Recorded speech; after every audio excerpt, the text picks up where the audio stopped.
All right, picture this scenario. It's 5 p.m. on a Tuesday. You've got this massive report due tomorrow morning. It's crunch time. Yeah. You know, logically, you have to buckle down, open the laptop, and just get it done. But instead, you pick up your phone, Oh, of course. check a notification, and then somehow you're 20 minutes deep into a YouTube video about how to revive a sourdough starter.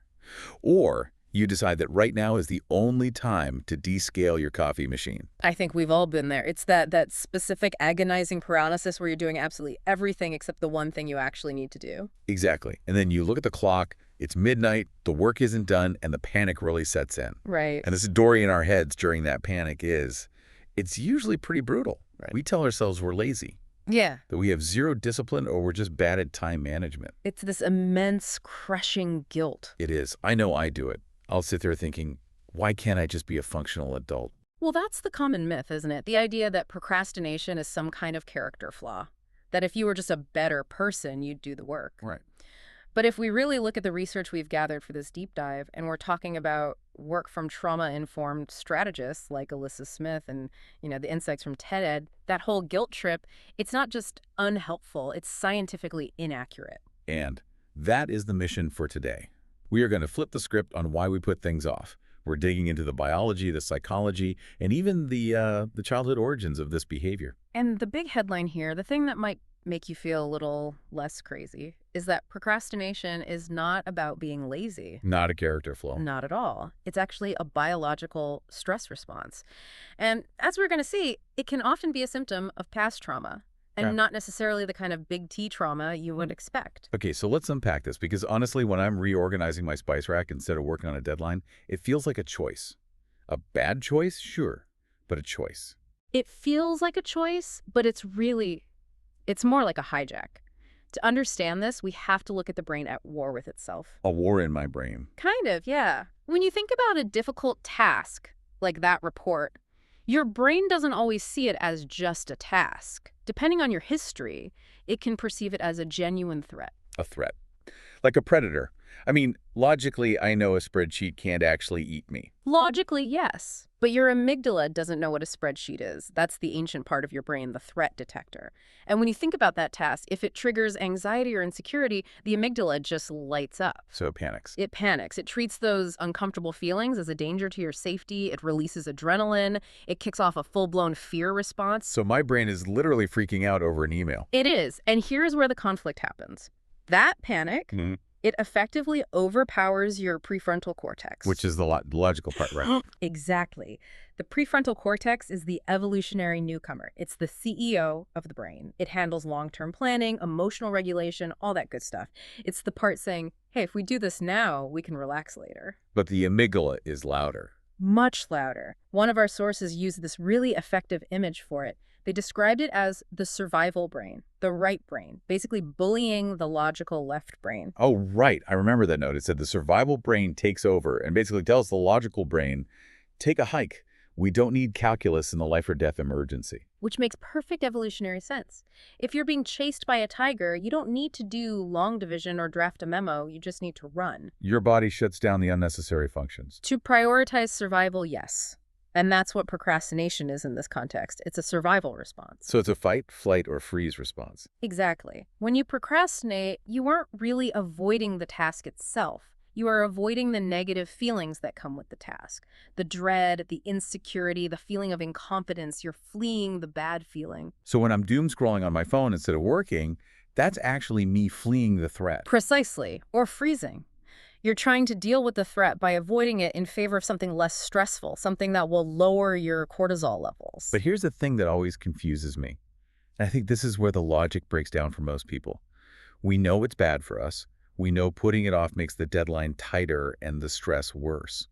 So why do we get stuck in this irrational loop if our brain is trying to save us? That's the tragedy of the mechanism. While procrastination hurts us in the long run, it provides immediate temporary stress relief in the short run. So it's a reward system. It's a coping mechanism. The moment you turn away from that scary task and open a video game, your body feels a physical drop in stress.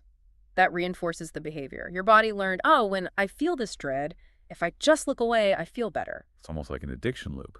It functions very similarly. There was this specific study mentioned in the TED material about students that I found really validating. The one about anticipating the math problems. Yes. They monitored students' brain activity.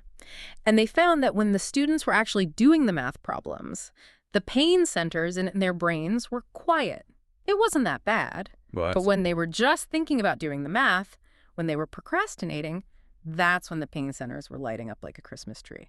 So the fear of the thing is actually more painful than the thing itself. Exactly. The stress creates a barrier that makes it impossible to start, even though starting is the only thing that would actually relieve the stress. This brings us to a huge distinction that I think we need to make really clear. The difference between procrastination and laziness. Because from the outside, they look identical. You're not doing the work. They do look similar, but biologically and energetically, they're opposites. Laziness is marked by apathy. It's low energy. If you're feeling lazy, you're probably just sitting around doing absolutely nothing and being perfectly fine with it. Right. No stress. No stress, just disengaged. But when I'm procrastinating, I'm usually doing something. I'm reorganizing my bookshelf by color. I'm deep cleaning the grout in the bathroom. I'm expending a ton of energy. That is active avoidance. And this leads to one of the most surprising takeaways from our sources. Many people procrastinate not because they don't care, but because they care too much. Wait, hold on. That sounds a little bit like a humble brag. Oh, I just care too much to work, like something you'd say in a job interview. Can you explain the mechanics of that? It all comes down to perfectionism and the fear of failure. If you attach your self-worth to your performance, the stakes of every task feel incredibly high. You're not just writing a report, you are proving your value as a human being. That is heavy. It is. And if you're a perfectionist, you are terrified that your work won't live up to your own impossible standards. So the brain pulls a trick.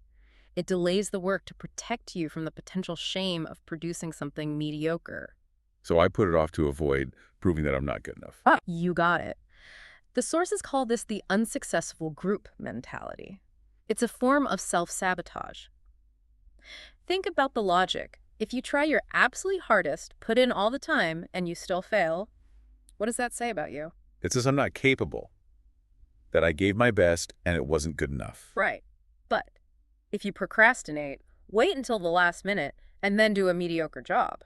Well, now you have an excuse. I say, well, I only had an hour. If I'd had more time, it would have been perfect. Exactly. It protects your ego. It lets you maintain the belief that you are capable. You just ran out of time. Hmm? But the cost is that you never actually reach your potential. Yeah, that hits home. It's a defense mechanism against shame.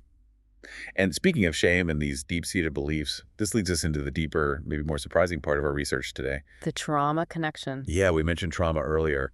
And I think when most people hear that word, they think of really extreme events. War, accidents, violence. Right. And that's what psychologists would call big T trauma.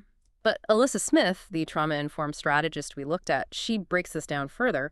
There's also little t trauma-distressing events like bullying, losing a pet, a bad breakup. Significant, but not life-threatening. Exactly. But she introduces a third category that I had never heard of before, and frankly, I think this is going to resonate with a lot of people. Tiny T trauma. This is the sneakier form. Right. And it's arguably the most common driver of chronic procrastination. Tiny T trauma refers to these little unmet needs or repetitive stressors throughout childhood that accumulate to create negative self-beliefs. So we're not talking about a single scary event. We're talking about patterns. Exactly. It's the water wearing down the rock. Think about things like only being praised or rewarded when you performed perfectly, or growing up in a house where you watched your caregivers work themselves to the bone without ever taking a break. I can see how that shapes you. Right. But is it fair to call that trauma? It sounds like life for a lot of people. And that is exactly why it's so insidious. We dismiss it. But if your nervous system learns over years that rest is lazy or I am only lovable when I am achieving, that shapes your brain's literal wiring. So how does that translate to me putting off my expense report as an adult? Your brain creates that connection we talked about. It starts to believe that work equals unsafe, or that work equals potential loss of love unless it is absolutely perfect. So every time you sit down to work, your nervous system signals danger. Wow. It's like your brain is trying to protect you from a childhood feeling. It is. And the sources gave us some incredible case studies to illustrate this. Let's talk about the story of Francesca. This one really paints the picture. Oh, I love Francesca's story. So paint the scene. Here's this woman who is just killing it at work, a real high performer, super capable. But she had this one glaring issue. She could not get to work on time. Never. She tried everything. Yeah. Multiple alarm clocks, setting them fast, skipping breakfast. And she beat herself up constantly about it, calling herself disorganized and disrespectful. But she was always late, and she probably thought she was just broken. But when they dug into the root cause with a therapist, what did they find? They found a tiny T trauma around autonomy. It turned out she had a very rigid upbringing. She hated being told what to do. Hated it.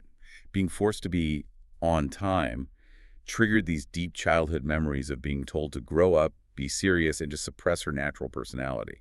Her true identity was what she called a free spirit. So this rigid expectation of the 9-to-5 clock was a direct clash with her identity. Her procrastination, her lateness, it wasn't laziness, it was a rebellion. She was fighting for her autonomy by being late. It was her nervous system screaming, "You can't control me." Exactly. So once she understood that, she could actually address the trauma. She realized she wasn't disorganized, she was just unheard. And then there was Amani. This one felt so relatable for anyone who's ever tried to start a big project. She wanted to build a new kitchen, had the mood boards, the ideas, but she stalled for years. And again, on the surface, it looks like I'm just bad at planning or I'm indecisive. But the root cause was much deeper. She realized she needed everything planned to a T before she could even start. Why? Because in childhood, she felt like she wasn't as smart as the other kids. Ah, so this is that unsuccessful group strategy we talked about earlier. Yes. As a child, she would procrastinate on schoolwork so she could blame a lack of time rather than a lack of ability. And as an adult, that evolved into needing absolute certainty before beginning any project. The kitchen wasn't just a kitchen, it was a test of her intelligence. It really shows that procrastination is almost never about the task itself. It's about the story we tell ourselves about the task. And that leads to a brilliant analogy from Melissa Smith about running a race. The shoelace analogy. I think this is such a clear way to visualize the cycle we all get stuck in. So imagine you're running a race and you keep tripping over your own shoelaces. Most people would stop, kneel down, and just tie their shoes. It takes 10 seconds. But for a chronic procrastinator, that feels too scary. Stopping feels like failing. So what's the solution? You keep a pocket full of Band-Aids. Band-Aid. Yes. Every time you trip and scrape your knee, you slap a Band-Aid on it and just keep running with your shoes untied.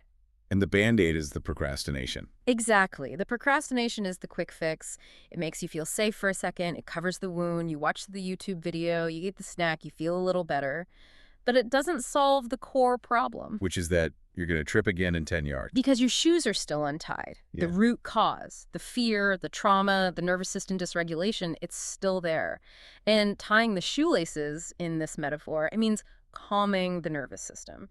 You have to stop running for a second to actually fix the instability. So if we want to stop tripping, we have to stop applying Band-Aids.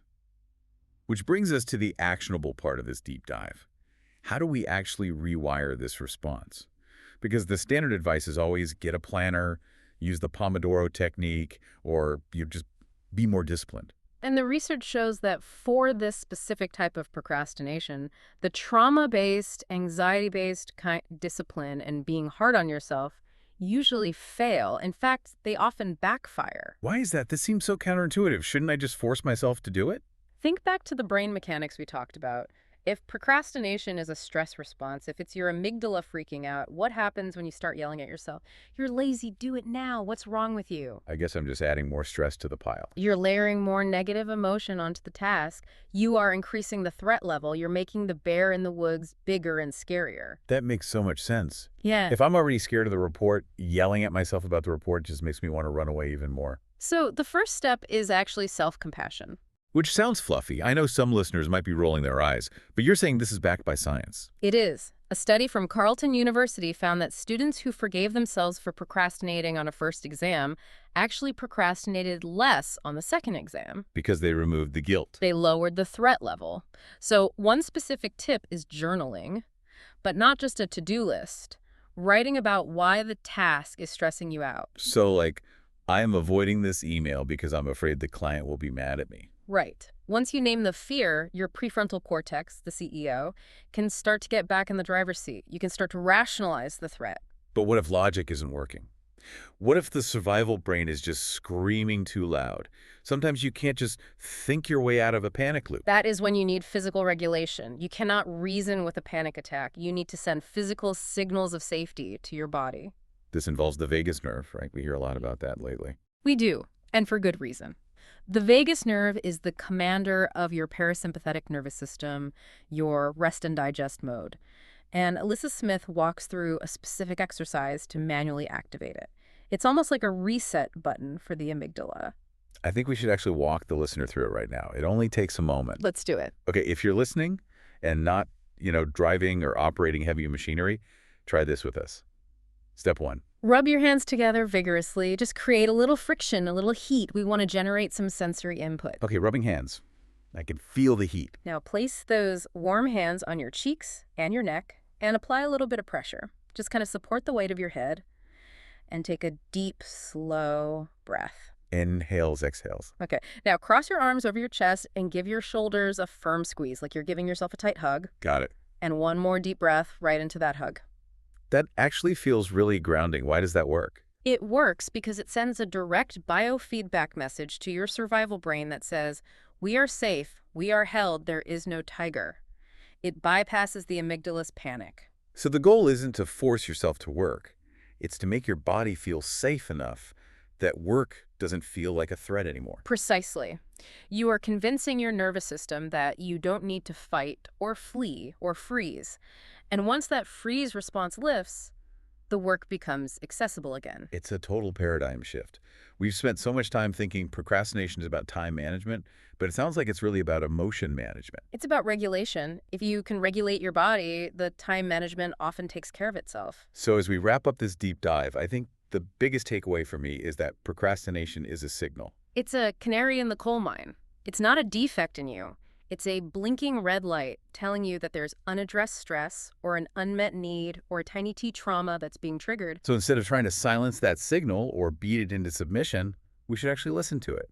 Stop looking for a better planner. Start looking at your nervous system. Ask yourself, what am I afraid of right now? And how can I make myself feel safe? I love that. And I want to leave everyone with a final thought from our source material that I found really provocative. It's a question to ask yourself when you find yourself in that loop. It's a powerful vision. Ask yourself, what would your life look like if you stopped using all your energy to fight procrastination and shame yourself, and instead you used all that energy to reach your highest potential? The barrier isn't your work ethic, it's your safety. Once you feel safe, the work gets done. And that's a much better way to live than constantly tripping over your own shoelaces. Absolutely. Thanks for diving in with us today. Tie those shoelaces, be kind to your nervous system, and we'll catch you on the next one. Take care.